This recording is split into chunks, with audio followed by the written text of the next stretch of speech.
कल्पना कीजिए, जीवन में चारों ओर अंधेरा है, मेहनत के बाद भी सफलता नहीं मिल रही, अपने लोग साथ छोड़ रहे हैं, मन निराशा से भर गया है।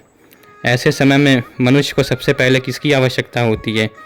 किसी ऐसे मार्गदर्शन की जो केवल सांत्वना न दे बल्कि भीतर से खड़ा कर दे। ऐसा ही अमृत संदेश देती है श्रीमद् भगवद गीता।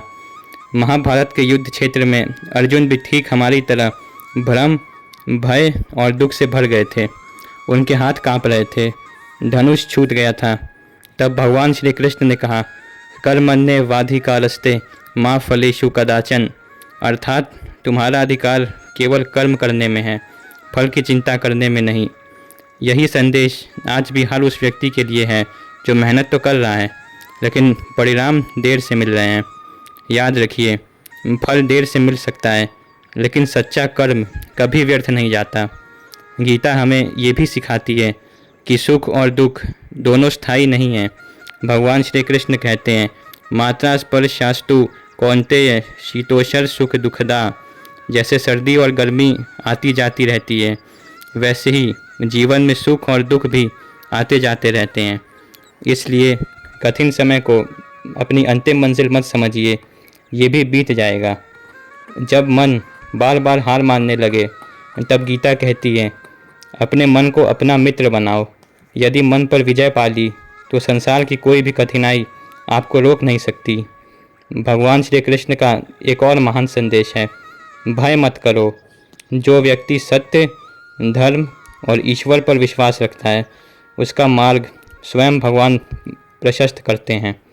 जीवन में असफलता आ जाए तो स्वयं को दोष मत दीजिए। हर असफलता आपको पहले से अधिक मजबूत बनाने आती है। सोना भी आग में तप कर ही कुंदन बनता है, उसी प्रकार मनुष्य भी संघर्ष से निखरता है। आज यदि आपके जीवन में आर्थिक परेशानी है, परिवार की चिंता है, नौकरी का तनाव है या मन निराश है, तो गीता आपको केवल एक बात कहती है, रुकिए मत, चलते रहिए। जो व्यक्ति हर परिस्थिति में अपने कर्तव्य का पालन करता है, वही अंत में विजय प्राप्त करता है। इसलिए आज एक संकल्प लीजिए, मैं परिस्थिति से नहीं डरूंगा, मैं अपने कर्म से पीछे नहीं हटूंगा, मैं भगवान पर विश्वास रखूंगा, मैं हर दिन स्वयं का बेहतर रूप बनने का प्रयास करूंगा। याद रखिए, अंधेरी रात के बाद ही सूर्योदय होता है, संघर्ष के बाद ही सफलता मिलती है। और जो व्यक्ति गीता के संदेश को अपने जीवन में उतार लेता है, उसका आत्मविश्वास कभी समाप्त नहीं होता।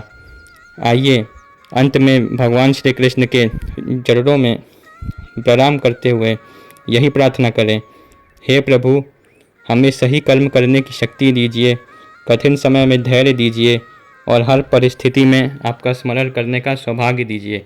जय श्री कृष्ण। राधे राधे।